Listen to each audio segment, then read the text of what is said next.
Assalamualaikum warahmatullahi wabarakatuh. Waalaikumsalam warahmatullahi wabarakatuh. Apa kabar semuanya? Sehat? Sehat, Bu. Alhamdulillah sehat, Bu. Baiklah, sebelum kita memulai pembelajaran hari ini, lebih baik kita berdoa terlebih dahulu. Berdoa dimulai. Berdoa selesai.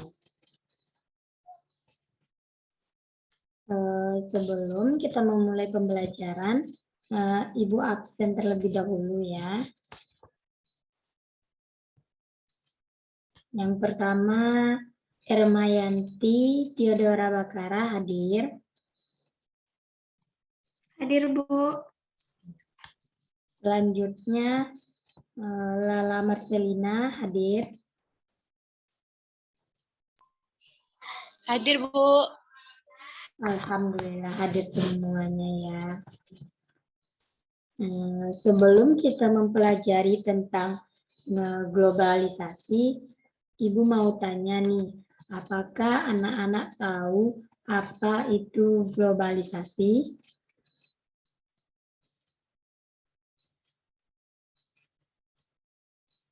Ayo, siapa yang tahu?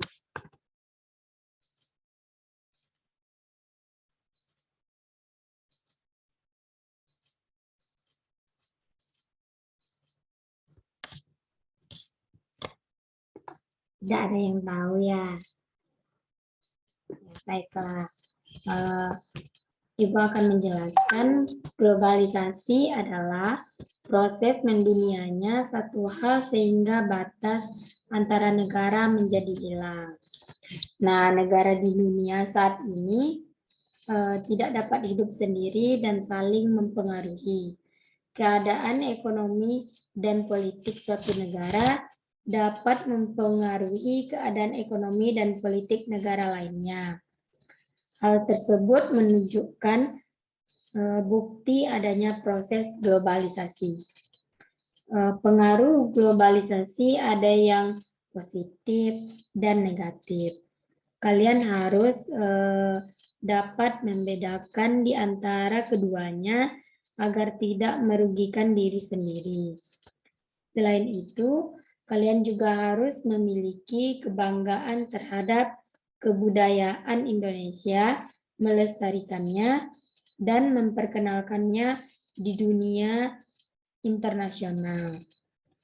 Jangan sampai globalisasi menyebabkan tergesernya budaya kita sendiri.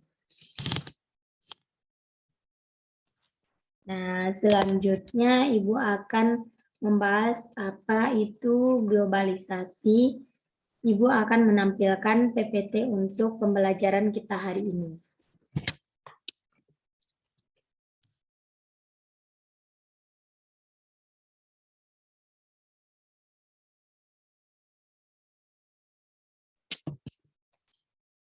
Apakah sudah terlihat anak-anak?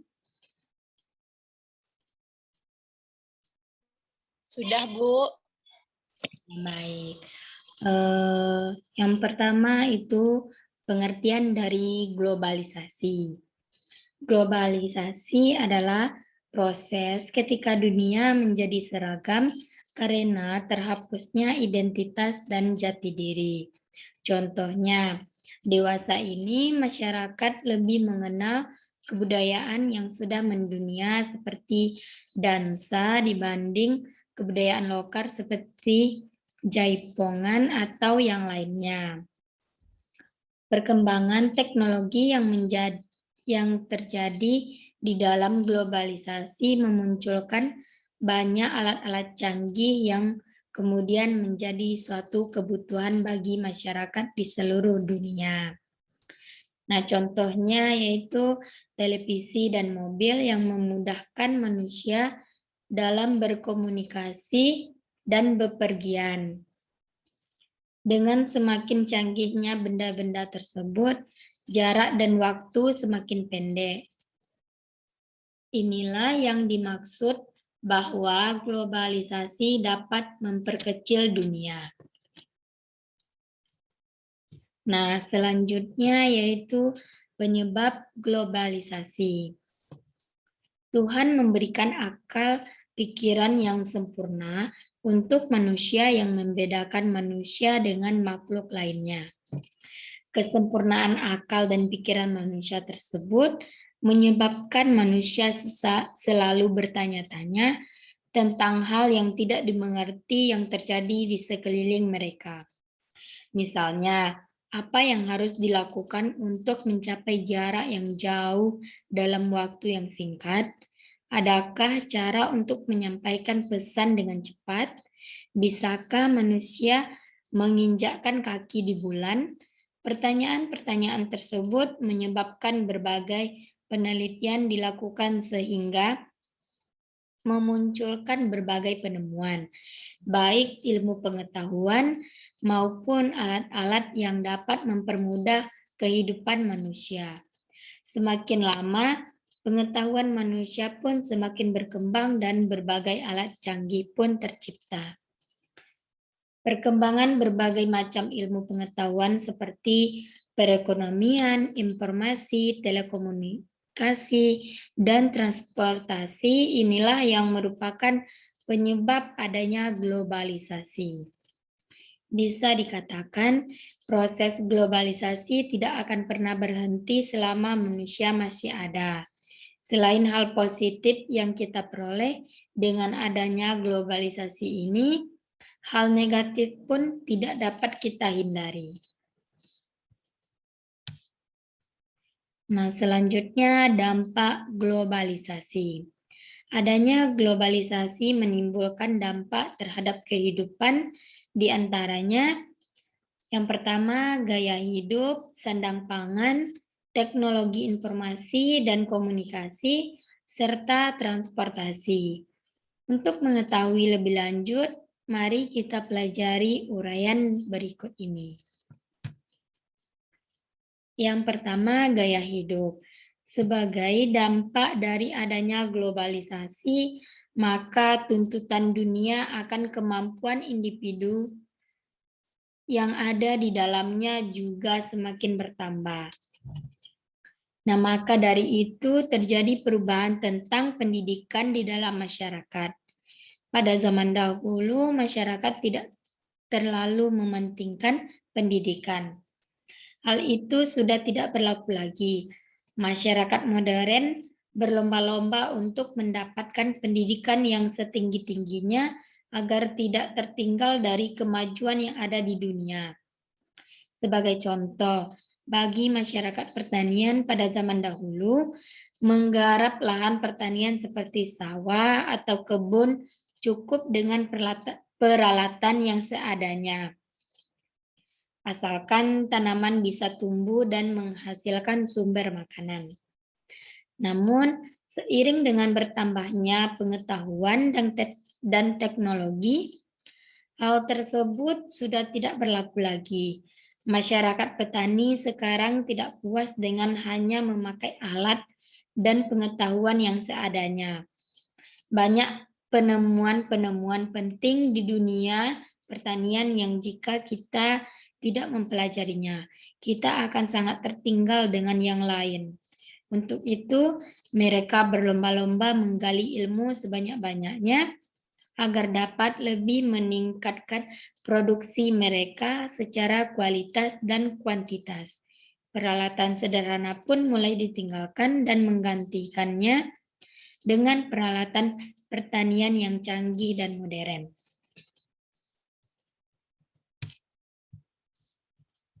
Nah, yang kedua, sandang pangan. Globalisasi menyebabkan manusia harus bergerak dengan cepat. Mereka seolah tidak ingin dikalahkan oleh waktu yang terus berdetak. Waktu adalah satu hal yang tidak boleh disia-siakan.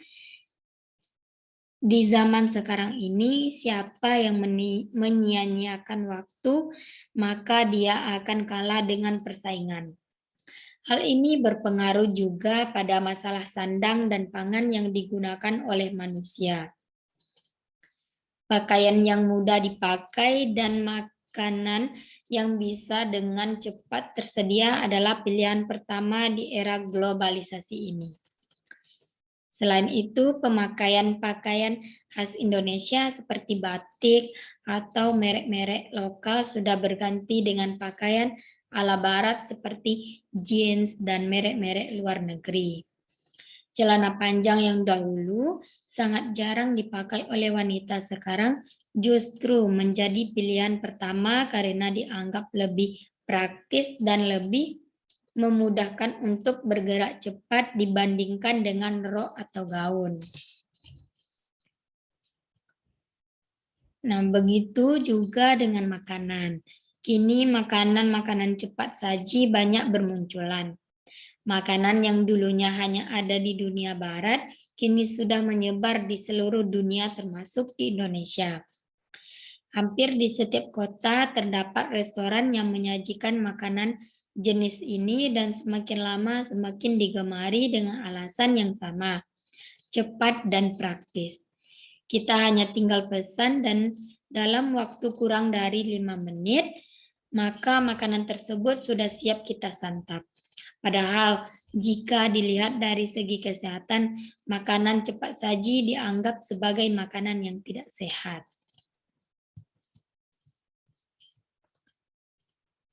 Nah, yang ketiga, teknologi informasi dan komunikasi. Semakin hari, teknologi informasi dan komunikasi semakin canggih. Jika dulu masih sulit untuk mengadakan siaran langsung di televisi, sekarang hal itu bahkan bisa dilakukan setiap hari sehingga kita bisa menonton pertandingan Liga Inggris yang berlangsung di Eropa dalam waktu yang bersamaan dengan kejadian yang sebenarnya. Koran, majalah, televisi, dan radio bisa mendapatkan berita terkini hanya dalam waktu beberapa detik saja sejak peristiwa sebenarnya terjadi. Informasi pun semakin cepat menyebar. Masyarakat dapat segera melihat, mendengar, dan mengetahui berbagai peristiwa yang terjadi dari berbagai penjuru dunia termasuk gaya hidup. Dengan semakin berkembangnya teknologi komunikasi, kalian pun dapat melakukan percakapan dengan orang lain di belahan dunia lain tanpa harus beranjak jauh dari tempat kita berada. Jika dahulu untuk menyampaikan pesan dengan menggunakan jasa kurir pembawa pesan atau jasa pos membutuhkan waktu berhari-hari, nah maka saat ini dengan kecanggihan teknologi internet seperti sarana email, chatting yang dilengkapi webcam atau kamera, nah, kamu dapat berbicara bertatap muka dengan orang yang berada jauh dari kita. Bahkan sekarang, telepon seluler atau ponsel tidak saja berguna untuk percakapan suara, tapi juga dengan ponsel yang canggih, kita dapat sekaligus menikmati segala macam informasi dari seluruh penjuru dunia. Nah, yang keempat itu transportasi. Dahulu, nenek moyang kita memerlukan waktu berhari-hari untuk pergi keluar kota karena belum ada kendaraan cepat seperti mobil atau motor sekarang ini. Bahkan ketika mobil atau motor ditemukan pun, perjalanan antar kota masih memerlukan waktu berjam-jam. Namun sekarang, dengan semakin canggihnya alat transportasi, mobil dan motor pun semakin cepat berkembang. Selain itu, dengan kereta api cepat, jarak Jakarta sampai Surabaya bisa ditempuh dengan cepat. Bahkan dengan ditemukannya kereta api cepat, waktu yang ditempuh semakin pendek. Nah, selanjutnya nilai dan tradisi. Dengan adanya globalisasi, banyak nilai dan tradisi Indonesia yang mulai tergeser dan banyak dilupakan. Nah, hal ini sangat disayangkan karena nilai dan tradisi adalah warisan leluhur dan merupakan kekayaan yang tidak ternilai harganya. Contohnya, dahulu wanita Indonesia sangat suka memakai kebaya atau memakai riasan rambut sanggul sebagai riasan sehari-hari. Tapi sekarang hal ini jarang dilakukan. Para wanita lebih suka memotong pendek rambutnya dan memakai celana panjang atau memakai pakaian Harajuku style dan pakaian ala barat yang serba mini yang dianggap lebih modern. Padahal bagi masyarakat yang memegang teguh nilai masyarakat, nilai agama, dan tradisi, berpakaian mini termasuk hal yang tidak boleh dilakukan dan dianggap sebagai pelanggaran. Nah, itu tadi materi yang kita pelajari hari ini.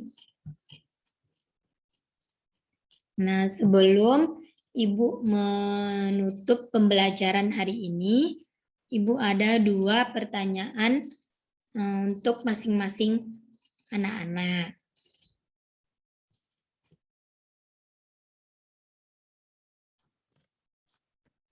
Ya, pertanyaan yang pertama yaitu berikan contoh teknologi transportasi. Nah, kepada Lala dipersilakan untuk menjawab pertanyaan dari Ibu.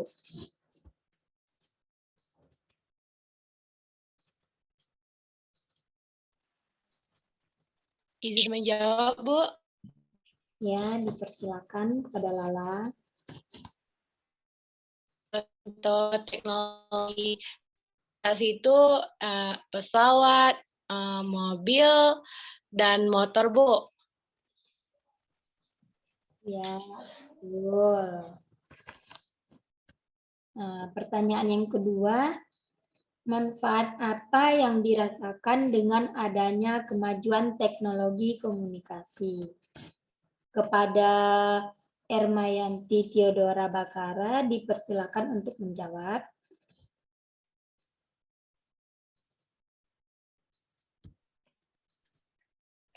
Baik Bu, terima kasih.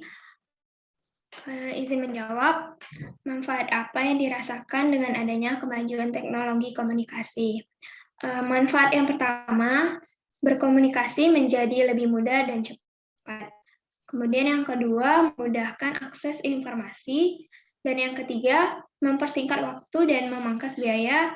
Dan yang terakhir, proses perdagangan dilakukan secara elektronik. Ya, betul sekali jawaban dari Irma tadi. Nah, sudah terjawab 2 pertanyaan dari Ibu. Maka berakhir pula pembelajaran kita hari ini. Ibu minta maaf jika ada kesalahan. Sekian, terima kasih. Anak-anak boleh keluar dari Zoom.